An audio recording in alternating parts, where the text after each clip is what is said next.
Welcome to the Fly Fishing Insider Podcast, where each week we speak with brands, icons, innovators, and trailblazers within the fly fishing industry, exploring both the successes and failures they've encountered along the way to become who they are today.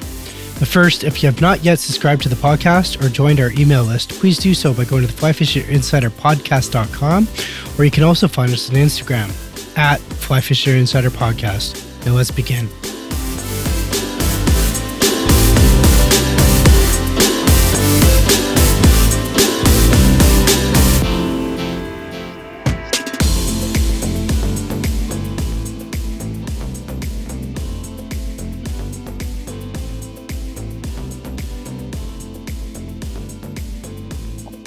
Welcome to the Fly Fishing Insider Podcast. Today our guest is Ryan Willis and Elliot Martin from Tandem Fly Company. These guys are based out of Colorado, and they're part of our Stillwater series, fly fishing series here that we're going to do for small businesses. And I reached out to these guys because they got a fly box that they've designed in Colorado. I absolutely love this fly box. I fully intend to use it and promote it in all directions of where we are going with it on the podcast and put it in our boats. So without further ado, hey guys, welcome to the show. Hey, Greg. Hey. All right, thanks for having us. Perfect. So you guys are in different parts of the country right now. One's in Nebraska. That's you, Elliot. And Ryan, where are you from right now? I'm on top of a mountain in Conifer, Colorado. Wow, you guys are definitely socially distanced. If I can, could it be any further apart? Try. And I'm up here in Canada, so I love it. So yeah, we're apart. Hey, so you guys have the fly box, the Tandem Fly Company, and you developed this fly box. And before we get into that, just tell us briefly, Ryan, a bit about your background, and then Elliot, a bit about your background in fly fishing and how you guys kind of came together with this idea. Well, it's actually Elliot's idea. I met Elliot like 10, 12 years ago, something like that. Yeah. We were working together at a lake, and I actually never fished really. So I met him, and on a lunch break, he went out fishing, and he caught a fish, and I thought it was cool. And I was like, wow, that's really cool, man. And we started hanging out and fishing. And then it was a seasonal job, so we got let go. And he was like, "Hey, you want to go travel around Colorado, live in my car, and go fly fishing?" I said, "Sure. All right. Teach me how to fly fish." Yep. So that's how we became friends, and that's when I started fly fishing. Crazy. Elliot, how about yourself? Yeah, I've been fly fishing. I grew up fly fishing. I grew up in Monument, Colorado, and my dad would take us out all the time. We'd fish, the South Platte, the Arkansas, 11 Mile Canyon, Deckers, front range stuff if you're from Colorado. And yes, I've been fly fishing kind of my whole life. I really got into it when I was maybe like 19 or 20. Yeah, but I mean, I don't know. I went to college in Boulder. And after that, I actually met Ryan at that seasonal job, and I actually worked a bunch of seasonal jobs after that. Like with the Colorado Parks and Wildlife, I did a lot of fishery stuff, and so I mean, I worked with like kokanee salmon and big lake trout, and did a lot of electro fishing. I did some research projects where I tracked Terra narcissus hatch up the Gunnison and Colorado rivers. I did a study with like cutthroat trout movement in high country lake systems, like a lot of interesting stuff in a lot of cool places. And I guess I just wasn't really passionate enough to keep going with that career. I would have had to get a master's degree and really try hard to do it, and I just wasn't into it. And about that time, I kind of got out of that stuff. I worked at a wood shop. I worked in some warehouses and stuff. And during that time is when I started to develop the idea I had for the fly box. And, one day Ryan called me up. I was in Bozeman at the time. I worked at Sims for like a little bit. I was in the warehouse. and I was telling him about this idea that I had, and I kind of hadn't been working on it too hard because there was a lot of obstacles. It costs a lot of money to manufacture these things and this and that, and I had kind of given up at that point. And Ryan's just like, "Hey, I got a bunch of money, and I'll give it to you." And I was just like, "Okay, well, maybe I'll keep going with this flybox thing." And that's kind of how it started up again. And here we are today. We got a flybox. Pretty cool. Yeah, it's not just a flybox. I mean, you guys, the flybox itself, and we're going to get into that. So, but just to backtrack here. So like you guys, traveled around like Colorado in a car together and started talking about this. And here's where I kind of want to go with it is what made you guys decide to go from enjoying the sport to entering the industry, right? What made you guys want to do that, to say, hey, like there had to be a reason why you developed this flybox. This is what I'm trying to get at there, Elliot, is there had to be a reason. Like, was there a need? Like, was your current box that you were using not fulfilling a need or a niche that you saw within the industry? Because I think that's important to get out there for the listeners to talk about. Yeah, well, there wasn't any really great system to store dropper rigs, which is what our flybox does. Just so everybody knows, it stores. It's just a regular flybox, but it also has a swing leaf that holds, multiple fly rigs on it. And there wasn't really anything out there in a nice compact design like that. And I would actually use fly boxes with a middle page in it and wrap my rigs around that for a long time. It kind of worked. It just wasn't perfect. And I just figured, why hasn't anybody stuck one of these things in a fly box before? It's handy. It protects your rigs. It protects your flies. It's all in one box. You don't have to carry extra gear. And so that was when I had the idea. It's just something that I had been doing on my own. And one day, I think, like I said, I had been in fisheries for a long time, and I kind of got out of it. And I think I was just kind of looking for the next thing to do. And I just realized that I really like making things, and I was tired of working for other people. And I figured I'd kind of start trying to make my own thing going, be my own boss. And, what better industry to work in than fly fishing? It's something I love to do. And I think that's kind of where it started. And I kind of brought Ryan on board with that as well. He was pumped about it. It's a great idea. And, I can ask Ryan, but I think both of us were just kind of fed up with, our jobs, and Still are. Yeah. Working for the man, it sucks. So, it's just kind of our way to kind of crawl out of that and get something, do something on our own.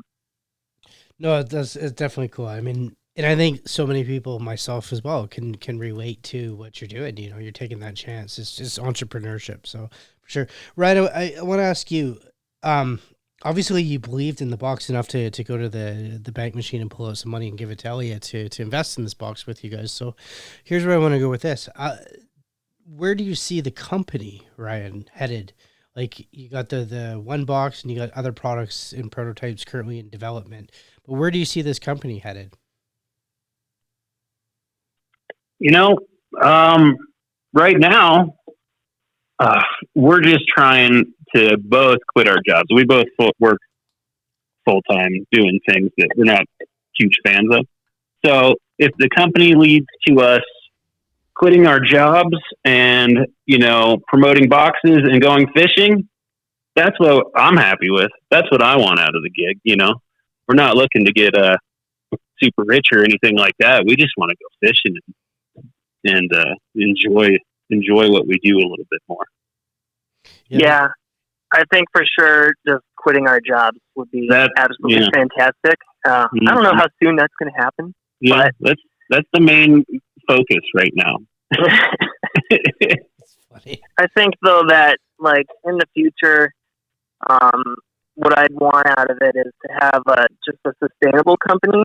We're not going to try to bring out like new products every year and, super innovation. Like what I really would just want is a company that has maybe a few really good, solid, useful products and that we do really well. I think that's all you need. And if we could go for that, I think that would be great. I think we've got a great start with this first fly box. I think we've got a few ideas on some other fly boxes, like larger, multiple pages, maybe accommodating larger flies, things like that. But, for now, we got it off the ground and running, and we got a good product. And, we're not going to stretch out too far just yet, I guess. Yeah, I hear you. We like focusing on this one box right now. Yeah, and you know what? I mean, you guys you're lean and mean right now, right? And you do have a winner with that one box. So, you know what? I want to ask you, what can you guys describe to the listeners, like what the box is and what makes your box so unique, and why your box is superior compared to the competition? Yeah, well, it's a good quality fly box to begin with. We use slit foam inserts. It's like tried and true. So your standard split foam inserts hold 276 flies it can hold, but it also has this interchangeable swing leaf, and that is designed to store up to 8 dropper rigs. You basically insert a fly in the foam and then wrap it around the page a bunch of times, and then insert the last fly in the foam. And there's slits in that foam, and it's got little notches with slits in it, so it kind of keeps your rig nice and tight and secure in there. And like I said, it's an interchangeable swing leaf, so you can buy extra pages if you want, and load them all up with rigs for different locations, different lakes or streams if you want, and you can take them with you depending on where you go. So there's that. It's also got a magnetic closure, which is just super simple and quick and latchless. And what else? I don't know. It's made in the USA. Yeah. And I don't know. It's a fly box. It's not too crazy. It's a good quality fly box, and it's one that no one has made yet. Exactly, and that's what I wanted to pull out, is the fact that no one's made it, and yet it fits the needs of everybody for sure. So, when you guys were developing and designing this fly box, what are some of the challenges that you guys encountered? Oh, Jesus, yeah, it was all a challenge. It was just a constant uphill battle. It still is. I did most of the designing. Like I said, it was kind of my idea for a few years that I was kind of playing around with. And, we don't have a background in engineering or design or business or anything. So, I was making prototypes of this box using a 3D printing service. And I think the first box I actually made, I designed it in this program called Tinkercad, which is exactly what it sounds like. It's a CAD program designed for kids. It got the job done. Baby steps. I started from having absolutely no knowledge of computer-aided design, and kind of learned everything as I went. And I think that's been a big challenge. Not coming from a lot of money, not having a lot of funding in this. Spending a couple $100 is kind of a big deal to us. We don't have a lot of disposable income here. So everything was on a shoestring budget. And, just figuring, we didn't have a ton of help either. So literally just designing everything on my own, learning about plastic injection molded design, materials, adhesives, the different types of foam, you name it. There's a lot to learn out there. It's not, you look at a fly box on the shelf and it looks pretty simple, but there's a lot of complex engineering and design that goes into that type of stuff, and not many people realize it until they try to build one themselves. So I think to sum it up, we've had to learn a lot along the way, and we continue to learn, and that's probably the biggest struggle, is just It's a lot of work, a lot to do on your own. But, yeah. you know. We didn't have a background in anything like that, so we'd talk on the phone. He'd come up with one. We'd get one 3D printed. He'd give it to me. We didn't live close to each other either. So he'd give it to me. We'd go out and fish. He'd fish one. I'd fish one. We'd say what was wrong with it. He'd go back to the drawing board, figure it out some more. You know, hey, maybe we should put magnets in this thing to close it. Magnets are pretty sweet. All right, then you got to go design it again, put magnets in it. It just took a while and a huge learning curve. Crazy. Yeah. Huh. But it's pretty innovative. I mean, it's smart, and you guys are doing it efficiently by using the 3D printer for sure. So, definitely. Like when you now you got the product, how are you guys marketing it, and who like where are you marketing it, or is the shops picking it up? What's the industry saying about the product? People like it. Yeah. People like it. They can instantly see that it's a useful product. It's not some gimmick. You know, it's not just another fly box with another brand name on it. Yeah. It solves a real problem. Mm-hmm. And so we're getting good feedback from everyone. Right now, our main marketing is just kind of like Instagram. That's how we've gotten out there. We've been kind of reaching out lately to other like magazines and publications and stuff like that, and just trying to make kind of key social influencer contacts, things like that. But you know, we're still on a shoestring budget. We're not, you know, breaking the bank on the marketing budget there. Mm-hmm. Yeah. What's our marketing budget? It's about still owe money from last month on stuff, so you know. It's Instagram. It's free. We have a zero budget. I love it, guys. I love the humor. You guys truly are like shoestring, right? I mean, it's just hilarious. Oh, definitely.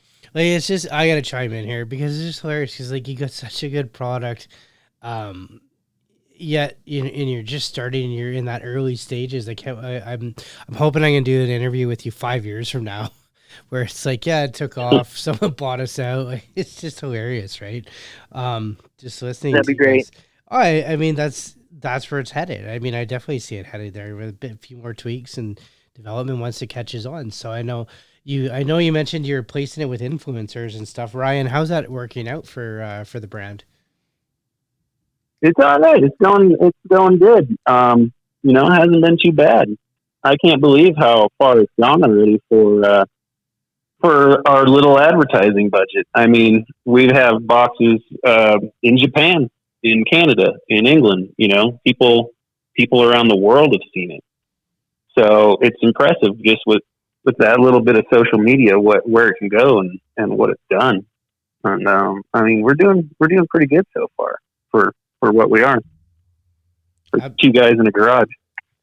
It's funny, you know, guys. I'm like I said, I'm supportive of it and whatnot. So, what are your next steps? Like right now, what are your next steps to get this product out there? And I know we're facing like a terrible, challenging time for everyone at this moment.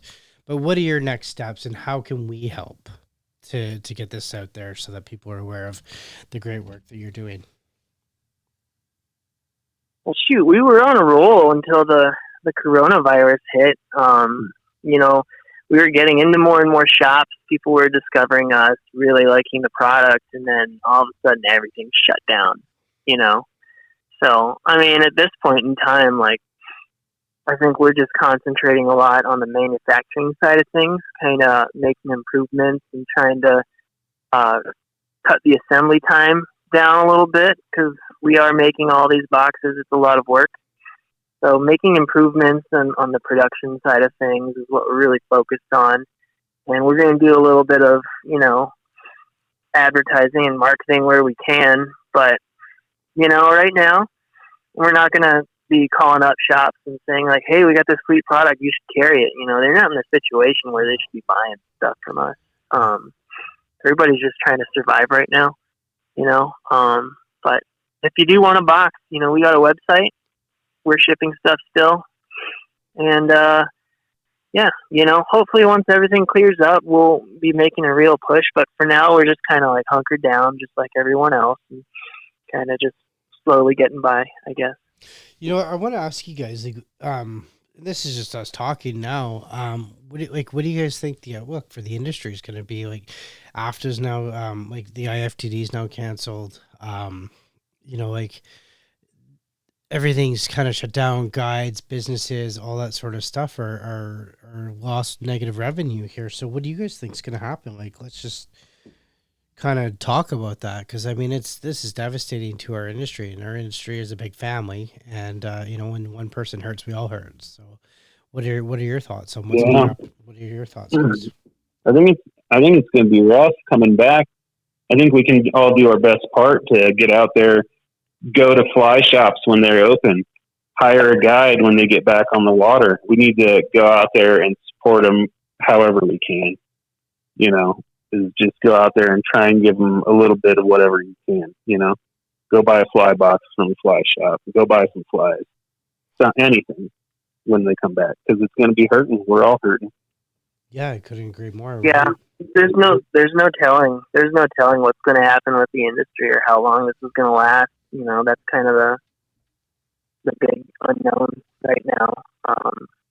The landscape could be completely different in like 6 months. I have no idea, but like Ryan said, the best we can do is just try to support the companies we believe in and the people doing the work we believe in. So, what else can you do? Yeah, I totally agree with both that. I mean, it's hard, and I mean, there's even talks of recessions and all that sort of stuff, possibly materializing after this, right? Which even puts further strain on businesses and stuff. So, it's hard. I hate seeing it. Just when things are going well within the industry, the expansion and all that, all of a sudden something comes along like this, it just devastates us. And usually we're a good family, and I hope that no matter what, we all remain family as well. So within everybody. So guys, ton of stuff here. I love the box. I support it. We want to support you guys for sure. Where if someone wanted to get a box, or I know you guys mentioned about online fly orders through your company and whatnot, where could they find you at? Yeah, so I mean, our website is one place, tandemflyco.com. We're in a number of shops right now. I know Mad River Outfitters is carrying us. They have a lot of online sales. Feathercraft, fly fishing. And we have the dealers that we're in right now, we have them listed on our website as well. So if you're looking to really support your local shop, we're only in a handful at the moment. So, if you want one, take a look and see if you can't find one in your area. And if not, we're there to ship you one if you want. Alrighty. I'm definitely going to make sure I put all that locations of where they can find you in your show notes. Do you have an Instagram handle? Yeah, at Tandem Fly Company. Perfect. As well, I'll put that in there. Before I let you guys go for the day, and I know you guys are kind of working or whatnot, one's out surveying. What are your final words for everybody that's listening? Ryan? Oh, final word. The last word for final Ryan. word. Hey, thanks. Last word, Ryan Willis. Leave us on a high note. Hey, check us out on our website, and everybody stay safe out there with all this coronavirus stuff, and take it easy and go fishing. Yeah, when you can. I know. Yeah, Greg, you're a nurse, and I think that's pretty awesome. I want to say a big thank you to all the healthcare workers out there. That's something I don't want to do for sure. That's crazy. So thank you to you and everybody else out there like that. Yeah, no worries. Hey, we definitely appreciate the support the world has shown the nursing industry right now. Speaking on behalf of the many nurses, and I'm a vent nurse as well, so I'm ventilator trained on that, and that's my gig. So, which is kind of crazy. It's our busy time right now, obviously. Yeah, thanks guys. Thanks for everything, listeners. Thank you guys. So I want to thank you all for listening to the show. You've been We've been talking with Ryan Willis and Elliot Martin from Tandem Fly Company. Thanks, guys. Thank you. Thank you. You've been listening to the Fly Fishing Insider podcast. If you like this podcast episode, please let us know.